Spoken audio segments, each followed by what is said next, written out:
to drive innovation, I think one of the big issues that how do we create an environment, how do societies, companies create an atmosphere where innovation can flourish, and that requires psychological safety, great leadership, good culture in general. And things related to innovation, I mean, based on the World Economic Forum report that we just heard some examples, really the skills needed in today's working life related to the era of AI are the analytical skills and creativity in general, and also technological savviness, literacy. And we need to sort of, I'm also going to mention that we need to demystify these things. We need to be able to bring them to practical level. Conceptually, we are all able to talk about them, but what does it actually mean in companies is the question. But creativity is driven through an atmosphere where people feel safety and can flourish from that. Salvatore, obviously at EIT Digital, you know a lot about how you can do this concretely. So tell us a bit about your experience. I believe, yes, just to give you a short answer to your question. Innovation, can we teach innovation? I would say yes. I mean, at EIT Digital, for example, we do not only, let's say, teach tech skills. We are proud to say that we are few in the markets where we teach tech skills, but also innovation and entrepreneurship. So we have a specific program, and all of our students, even if they are getting, let's say, a master's degree in data science, they have to pass through the innovation and entrepreneurship program. And at the end, it is not only a matter of teaching, it's a matter also of being embedded in a system, as you were saying before. Because, for example, at EIT Digital, we do not have only the education pillar, then we have also the innovation side. So the students, when they come to us, it's not just a matter of getting knowledge, but it's also putting this knowledge in practice because, for example, we were talking before about business challenges, so they work on business challenges. So you have to create this environment, yes, but we can, let's say, stimulate. Yeah. Romana, give us a perspective. What's your take on this question? So innovation, as we discussed, is very important. And here at the European Investment Fund, we're trying to give the means and the ways for the talents to improve and get more access to education, as well as we have partnerships with universities and education providers, whereby we try to facilitate the innovation that starts from getting the skills, reskilling and upskilling. I haven't started with the introduction of myself, as well as what we do at EAF. I don't know if that's interesting, yeah, so maybe I think it is, yeah. I'll provide a bit of more of an overview. So as you know, European Investment Bank is the entity that's lending to the businesses, to infrastructure projects, and in EAF, the investment fund, we're the smaller entity that's targeted to support the smaller players of the markets. We support SMEs, but not only SMEs, also students and learners, as well as smaller companies. And in that environment, we have guarantee products that are structured to support and facilitate access to education. As one of the examples is, as already Salvatore mentioned, EIT Digital Foundation, which is supporting the students participating in education programs. So we take on and share the risks to allow the students to attain their relevant innovative digital skills. We have a pilot program that we started a couple of years ago, and we see that the tendencies there, students are taking and choosing to study digital and innovative skills out of all the applications financed to the day. We see half of them are going towards getting more digital skills, reskilling and upskilling. So I think the change is happening. We are trying to facilitate it, but it's not enough. So I think here we have the dialogue, how we can all work together to bring more of the change and innovation.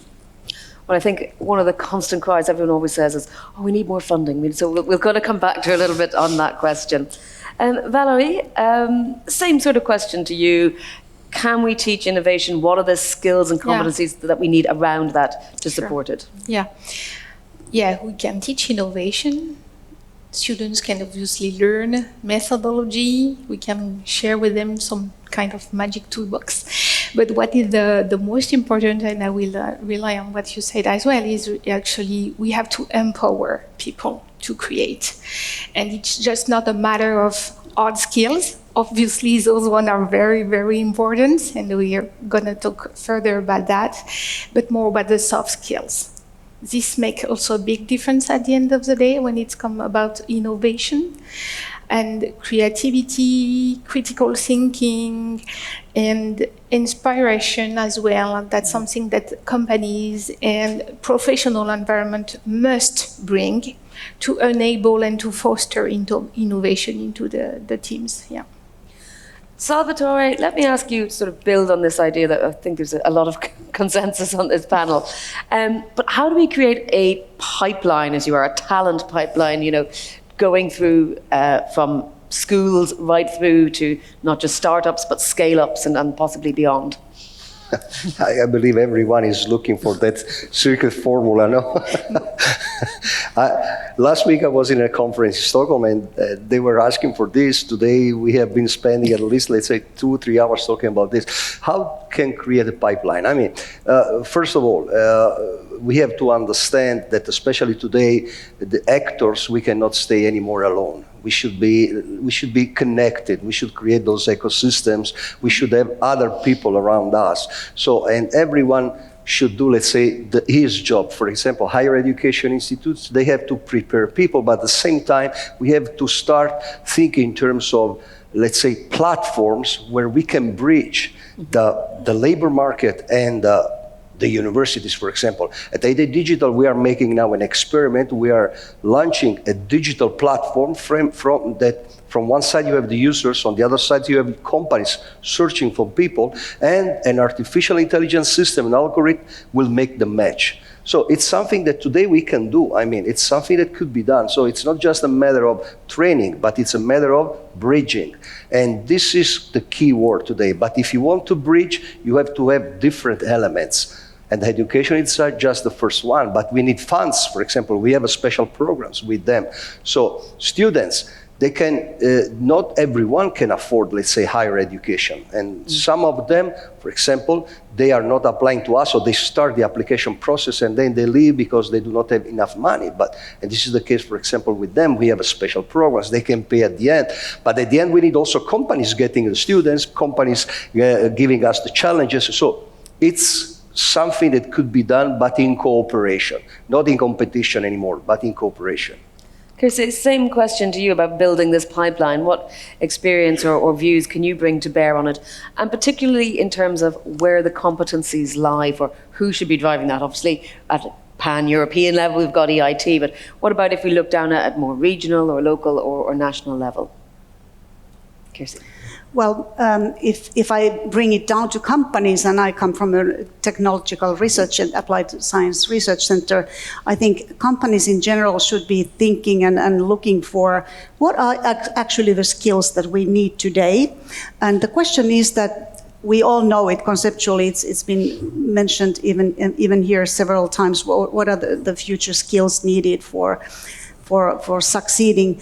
The question is, in practical terms, what are companies doing actually today in order to make this happen? So do we have a really working system where we know what skills are needed now and then in the future, and how is that transition governed and guided? So it's a little bit like everybody talks about it, but then few companies have taken a really pragmatic approach on how to do this. On the other hand, learning has become very democratic today. Anybody can go to a course online on any subject, particularly on the artificial intelligence and ChatGPT. So it's there, but do we have time? So today's working life is full of paradoxes, that we talk about upskilling and reskilling and learning new skills, and yet nobody has any time because all our calendars are filled with Teams meetings and so on. So we need a big cultural shift also, ensuring that we take responsibility of allowing that happening.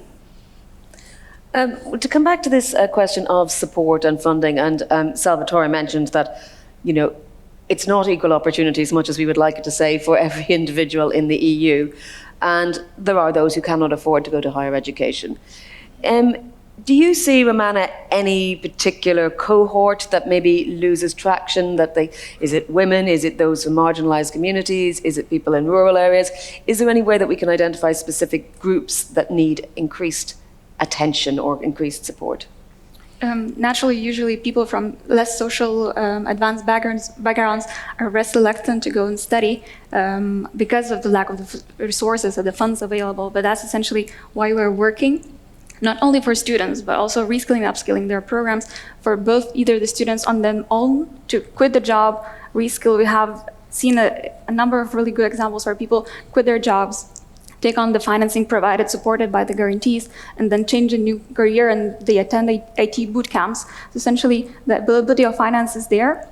But I guess even though people are reluctant from these social backgrounds, making aware that they exist, there are entities that are willing to support them, would help and bring them closer to attaining relevant education. At the same time, where they're here not supporting only the students, we're also supporting the companies that want to reskill and upskill their forces. We have intermediaries that are there prepared to provide a loan for their reskilling and upskilling purposes, and making the same entities more competitive and increasing their workforce capabilities, right? But so far we see that the businesses themselves are also reluctant to invest into the skills, which comes to the same discussion that Salvatore mentioned, that we need to cooperate all financing providers as well as education providers, companies, reskilling providers, to ensure that everyone knows of the possibilities, but we also support each other in achieving the common goals. Valerie, let's stay a little bit on this idea of upskilling or reskilling later in life. Do you feel that companies in Europe are supportive of that? Is there, do we need a more push? Do we need to be more formalized? Is there a gap there that we could identify? Yeah, it's true that for fresh graduates, I mean, I'm not saying that we have solved the magic equation yet, obviously not, otherwise we'll not be here today. But it's a lifelong journey, learning and training. It doesn't stop after you're being graduate, and I've heard Ingrid talking about that earlier. That's true that companies has to sustain their own talent pipeline regarding upskilling and reskilling. And most of the companies have launched their internal schools as well to help their own employees to keep growing in such critical areas. And hopefully those ones are able to mentor as well young students. And also some of them are even being able to teach at university on a part-time to share their know-how and their knowledge. So again, this magic equation has very, very wide range of parameters, and each of us around the table has something to do about it, so at our level, yeah. Kirsi, let me ask you about, if you like, informal learning or unquantified learning on the job.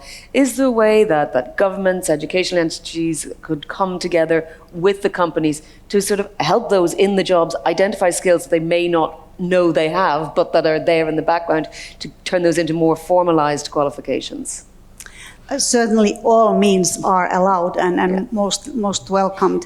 I think, as Salvatore mentioned, I also believe in bridging and collaborating, not only through across nations within Europe, but also within the countries.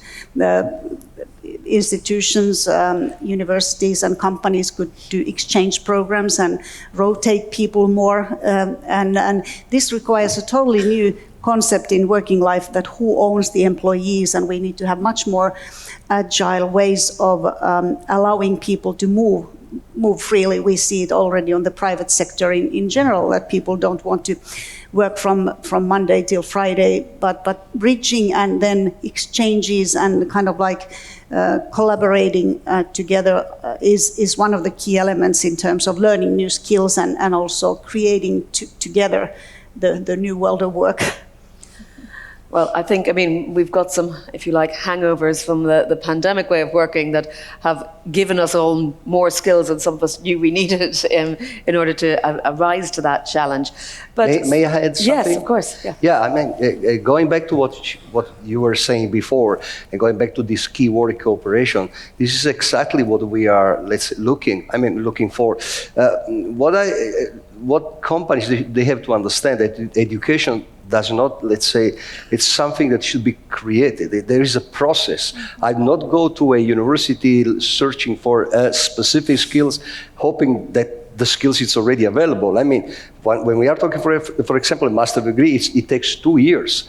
And so what we need more cooperation, for example, with companies to understand what are the future needs, because if you want to have that skills in 2 years, I need to start working now. And I cannot imagine anymore a world where I have a program, for example, in data science that was designed 10 years ago, and it is still valid today because technologies have been changing a lot. So this is the kind of cooperation that we have to do.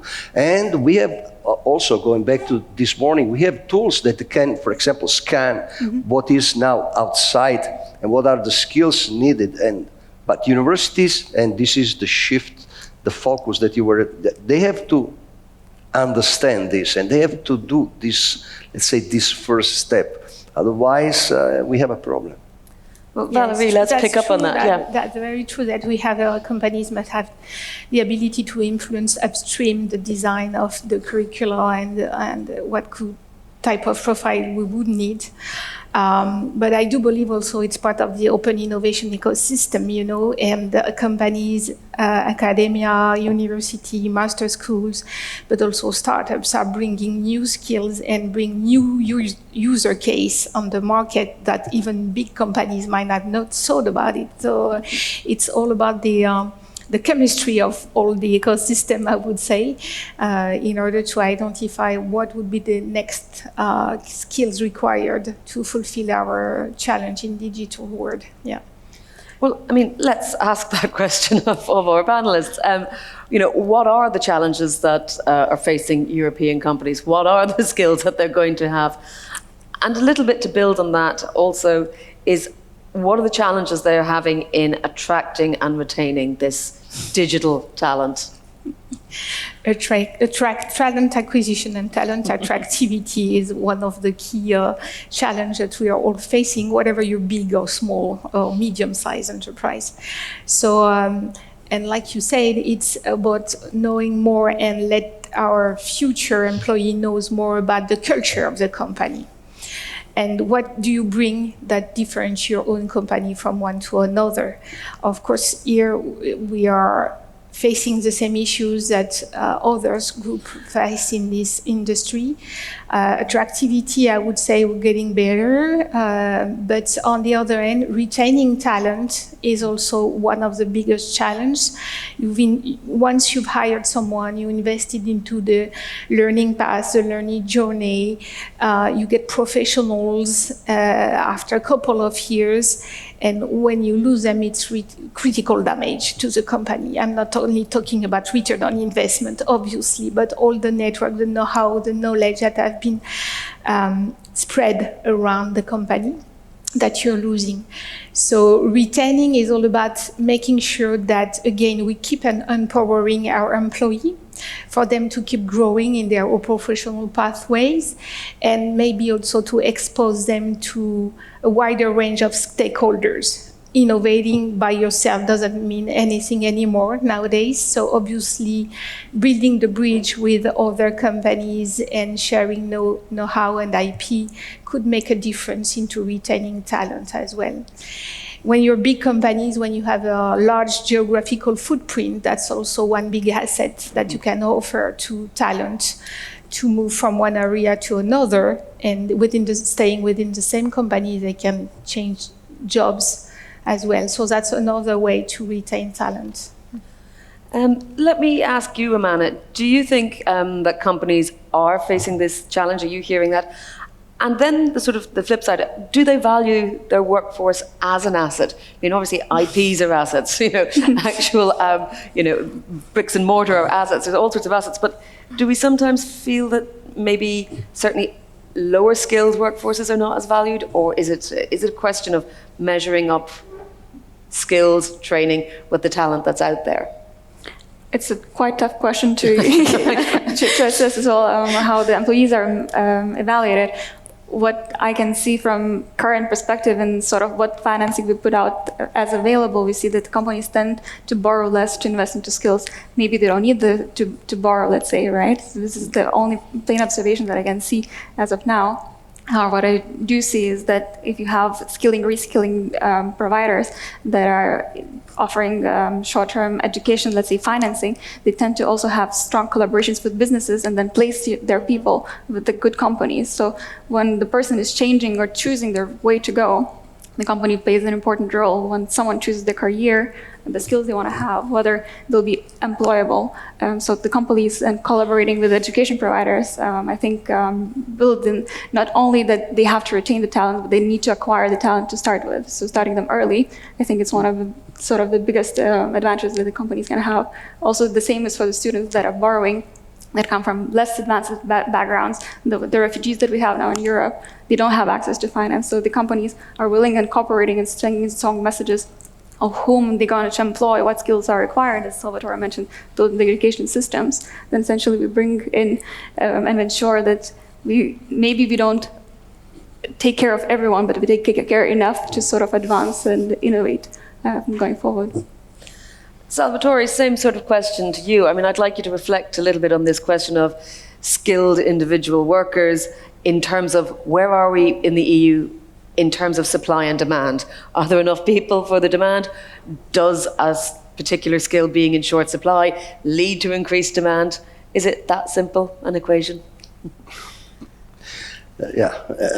I believe that everyone before already agreed that we will have a huge demand and we are not ready to take, let's say, this huge demand.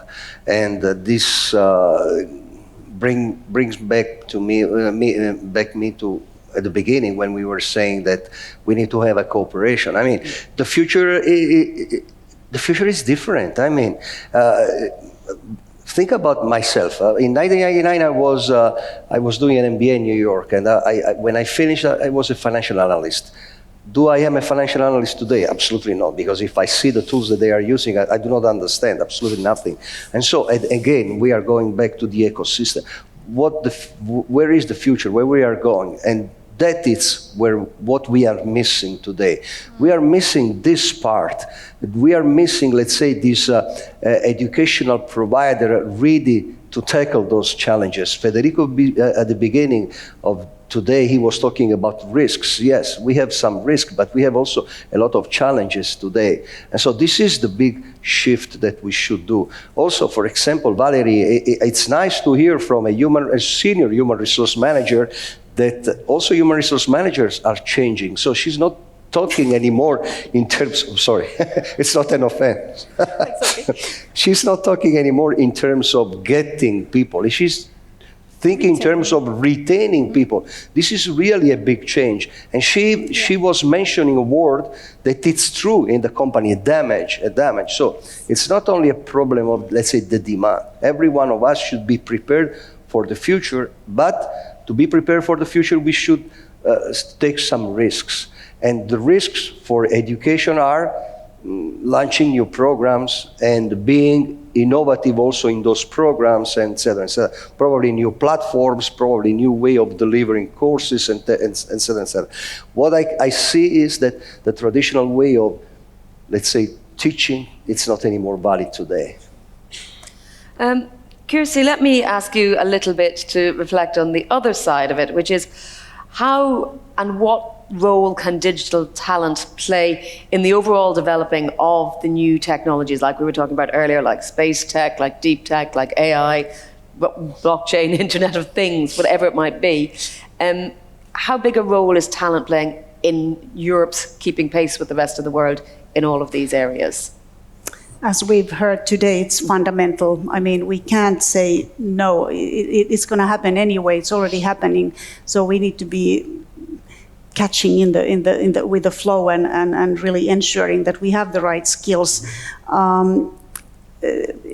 There's obviously the governments and societies and countries and institutions and companies' responsibilities to take care of that happens, allowing and ensuring that we have educational programs, we have all these exchange programs that we've been talking about. But I'd like to also bring the other aspect that the individual's role is also very important. So how do we nudge whether young or more experienced people to learn, because you can't force people to learn certain skills, and we are going through a huge transformation now. Some call it AI revolution or the fourth industrial revolution.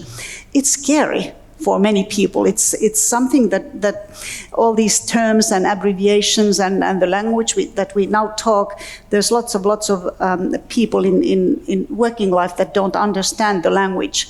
And so that's why I wanted to talk about I'm a little bit deviating from your question, but demystifying the things. And we need there's been great examples even in today's presentations, basics of what's happening. And that's also one part, because then we create in Europe the kind of like big buzz and interest for these new skills, and we need role models and examples and more concrete things to show to both young and older generations, and then I believe that it's going to happen. But talent attracts talent, so also it's important to have these clusters and what you will, so that people want to join companies or countries or institutions, universities. So it's a little bit the psychological part of the change that we also need to think of. It's not only the technical skills and understanding kind of like what's the technology behind, but it's also that what does it mean for me, for my company, for my family? And to follow up on that, I mean, who do you see, or what agency do you see as being responsible for doing this demystification? Should that be, presumably everyone should take a part in it, but is that an educational institution's job? Is it a governmental job? Is it the startup communities or the business communities' job? I'm going to be very blunt. It's everyone's responsibility. So if you don't know what we are talking about here, please ask and please dare to say that, hey, this is a new term. What does it mean in practice? How do you apply it? How can I learn it?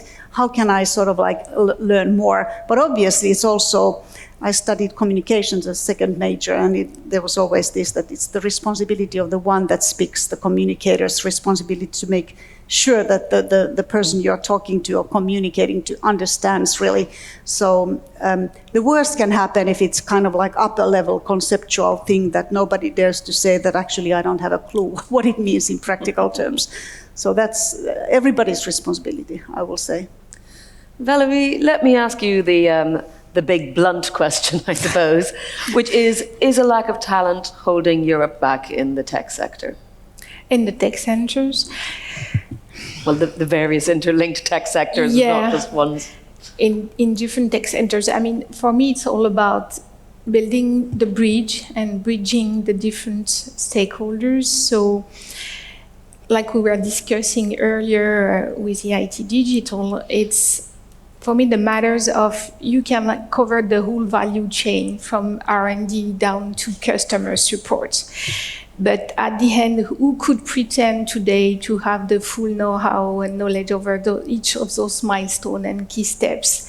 So I think that really now it's a cultural mindset. I think we're on the right track. I want to believe that.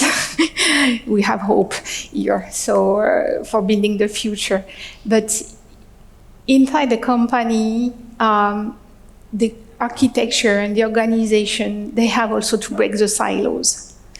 And silos, it's allowing people to go outside, okay, being exposed to innovative ecosystem, but also inside the company being more agile. And of course, at the end, you have to comply with your customer demand. That's no question about that. But agility, so that goes back to psychological safety. How do you empower people? How do you foster innovative mindsets, overcome the barriers of usual and formal process for project management and product development, putting people together from different places in the world, like having an internal innovative incubator so they can spend time also on their ideas that might not fit the market demand today, but maybe tomorrow, hopefully. And that also goes back to your comment, Salvatore, about and companies have to influence upstream. We have to let you know what competencies and skills we would require in 3 to 5 years. But most probably, we don't have them right now. We don't know which one we're talking about because it's moving so fast. So it's by meeting all the different people in the value chain that we could find out what would be the next skill set would be required. That's exactly the question I was going to ask Salvatore next. This is also the reason why, for example, going back to the platform that I was mentioning you before, this is also the reason why we would like to have the future where the algorithm will scan the job profiles outside in the market, and they will put those profiles, those skills on a geographic map just to know what is missing, where, and especially, and this is the most exciting part, doing forecast. In the next 2 years, in the next 3 years, in this area, they will need this, etc., etc. And, we have tools today. So today, I would say that the situation is much better than before. That's good to hear, because that was indeed the question. How can you keep ahead of the constantly changing technologies? Well, the other thing I wanted to ask as well is, Salvatore, how can diversity and inclusion be promoted? This is a very good question. Diversity, I mean, we are talking a lot now about diversity, but I would like to point out that when we talk about diversity, basically, I'm a researcher, I'm a professor of strategic management, so let me introduce this small differentiation. Diversity, it could be the natural diversity, and then there is also the acquired diversity. So when we talk about natural diversity, it's woman, man, etc., the age. But then there is also the acquired diversity. And the acquired diversity, especially today, I believe is becoming more important. In general terms, when we talk about diversity and innovation, there are some research, a lot of researchers that there is a direct link between diversity and innovation. But again, we have to focus on what kind of diversity. And for example, today, talking about acquired diversity, we could be from the same city, same sex, same age, same school, etc., but we are still different because probably I was working 3 years in Germany. So this is a kind of acquired diversity. And so today we need diversity, yes, but trying to understand what kind of diversity do we really need, not just diversity in general. But yes, diversity and innovation, they are strictly connected. Kirsi, could I get your thoughts on that as well? We spoke earlier about this sort of pipeline. I mean, if we're putting enough diversity in at one end, are we going to get better innovation at the other? Well, definitely, and there's a lot of research on this, and I think it's very important to bring together people that have diverse thinking. So I'm emphasizing the neurodiversity. So we may look like, or we may be of the same gender, but we may totally think differently because nobody knows what our background and education has been. It's important that we are capable of listening to different point of views and challenging each other without fighting with each other. And all innovation comes from, I believe, in different ideas, bringing them to the same melting pot and then cooking something really interesting and sometimes burning it down, so failing also and trial and error thing. But it's really important that we don't create a working environment where we only have people who think exactly this, just say yes to everything. That's not creating any innovation. Sometimes it's painful. It's painful to listen to somebody else might have a more brilliant idea and kind of like come from another angle. That's why we also need people from different parts of the organization and also different levels. You mentioned something. So it can be a totally non-tech person who can make the dummiest question that can lead to the best innovation. Nobody ever thought of that. So let's make it not too intellectual either, in that sense that we wouldn't listen to all opinions, whatever the subject is.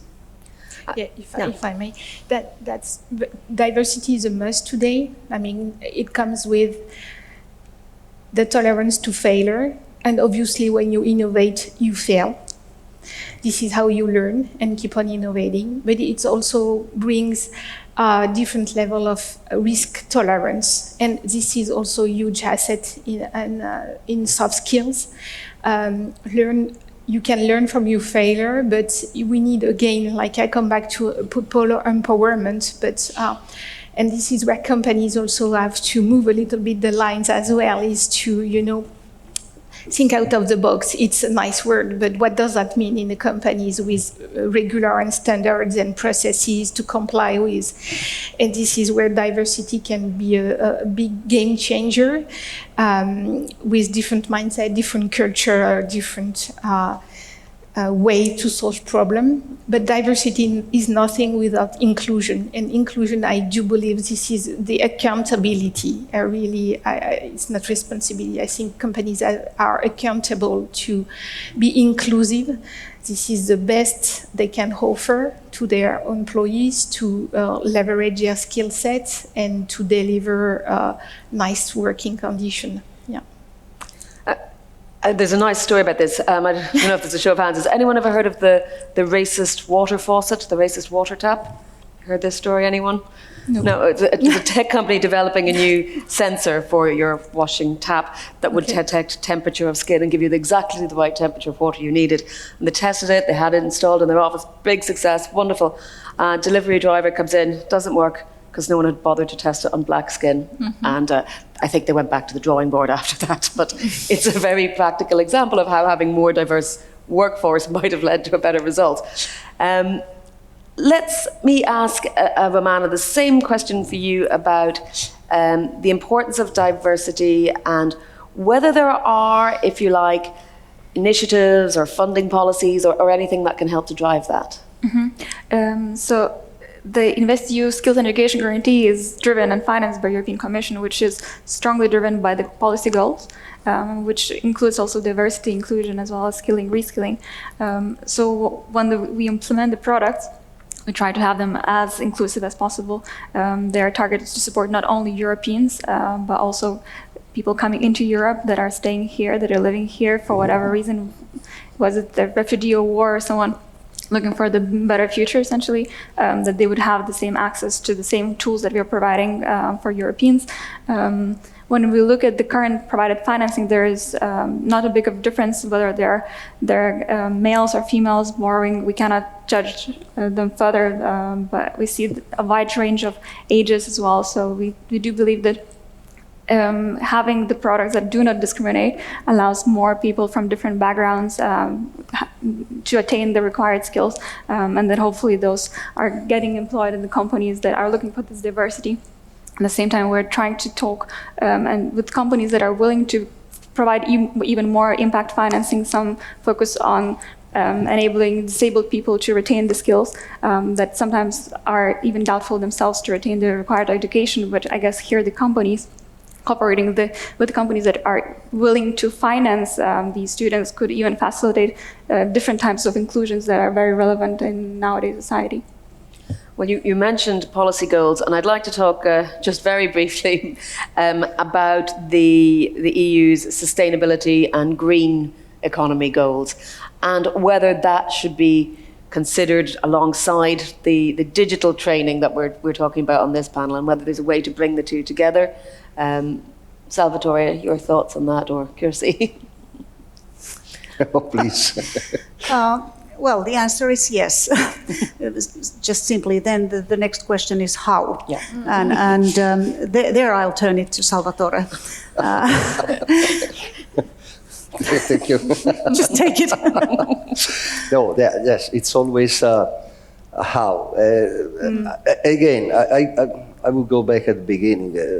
How today it's much easier than before, but again, we need a kind of cooperation. We need to talk. We need to talk to the other stakeholders. We need to analyze what is really asking the market, and it's not anymore a matter of let's say launching something without having a strong support.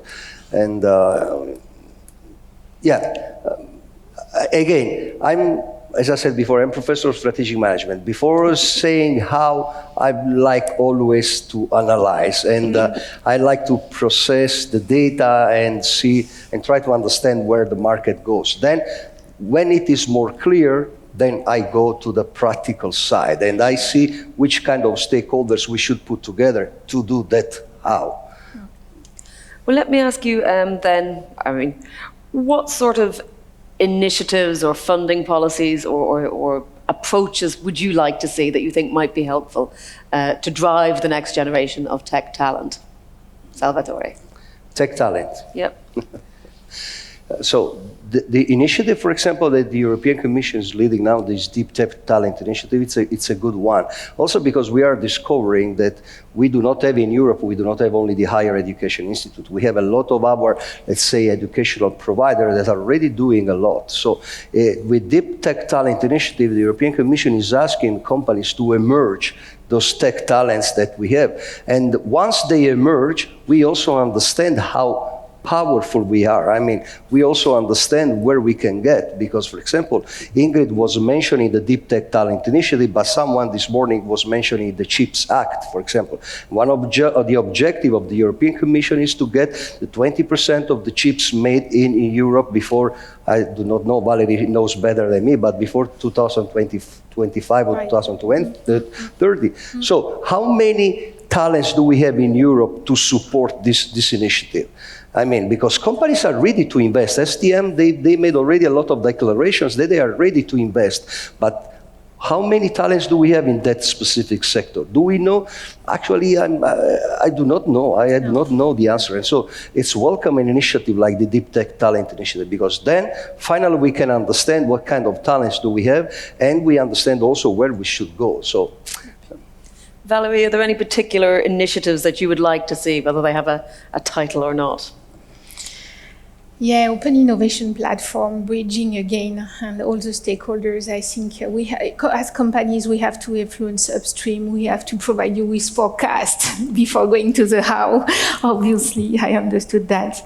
But it's also a matter of, at the end of the day, we have already digital talent. I mean, here, available, obviously, in Europe, with best-in-class universities across Europe. So we have also to offer opportunities to those students today. And I think we have to offer to our employees also upskilling and reskilling programs. So going back to school could be another option, and maybe this is where we could also help sustaining the talent pipeline, not talking about only fresh graduates, but also mid-career employees that will go back to school and get a master degree or whatever, go and get a PhD to sustain the effort in critical expertise that we will keep needing. As far as we need to make sure that innovation is again on the top of our performance. Yeah. So that could be another type of initiative that we would appreciate. Yeah. So to wrap up, I'm going to give each of you about a minute or so to look into your crystal ball and give me your predictions for the next 5 years. What do you think would be the big opportunities and challenges for digital talent development over the next 5 to 10 years, Kirsi? Development and finding the talent, I think their AI and all these new technologies can teach us a lot. We saw some practical examples of how AI and ChatGPT is helping in marketing or supply chain or something, but also in human resources. Yep. So recruitment and finding the talent can be really on a totally different level, I believe, when both people and the demand and supply, in other words, the companies, and on the other hand, the workforce market is our meeting and the expectation. This is what we need. This is what we could offer, and matchmaking, if I can use that word, could be automized much more. We already doing it at certain level with LinkedIn or all these research engines, proactively looking talent, be it quantum or bioindustrial technology or new food and anything on high tech and digital skills. So it's there, it's coming, but we need to be talking about these things. We need to be sort of like educating our people what is needed. Companies and governments and societies need to take more responsibility on sort of like expressing themselves. And then, of course, we need investment, money for R&D to make sure that we keep up at European level the level that with the other regions that we are competing with. So those kind of things are needed. Salvatore, your 5-year predictions? Yeah, I need glasses. I brought something yesterday because I was expecting something like this. Takeaways for the future. Point number 1, skills over roles. Companies, they are not anymore looking for, my past role was, no, what are your skills at today? And so this brings me to the second point that was mentioning also Valerie, the circular learning over a degree. Yeah. It's not anymore time of a degree. I got a degree, I have an MBA back to 1999, no. Yeah. What do you have now? What are you doing now, let's say, to be updated at what do we have today? Third element, actions over medals. Don't come to me and say, I was the software developer. Now, what can you do now? And it's strictly linked to circular economy.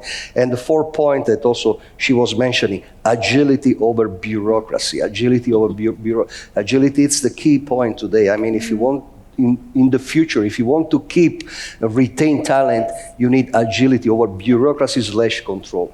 I think that's what the Americans call a no-brainer. Hands up here who likes bureaucracy. Romana, your crystal ball, what is it telling you? It's coming from the institution that sometimes might be considered perhaps a bit bureaucratic. I hope we're not actually, not in the reality. So we're here to listen to what's needed in the market, try to support as the policy goals as well. I understand that everyone confirmed that we need the talent, we need to acquire the talent, find the talent, educate the talent, everyone has to collaborate.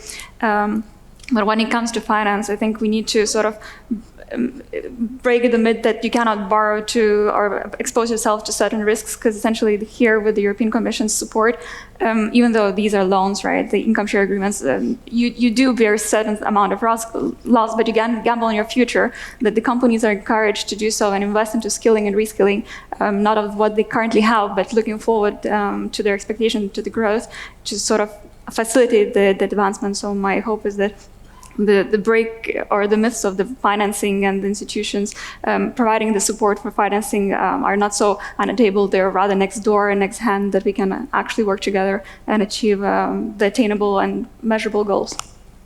Valerie? Yeah, in 5 years, I'm dreaming of a competency management system that will break down the silos and not thinking, by linear way of learning and linear way of upskilling and reskilling. I think, again, go back to diversity and inclusion, but by moving around, by changing job, by moving from one area to another, one country, one place to another, being part-time teacher at university, being head of a startup, being HR, whatever type of job.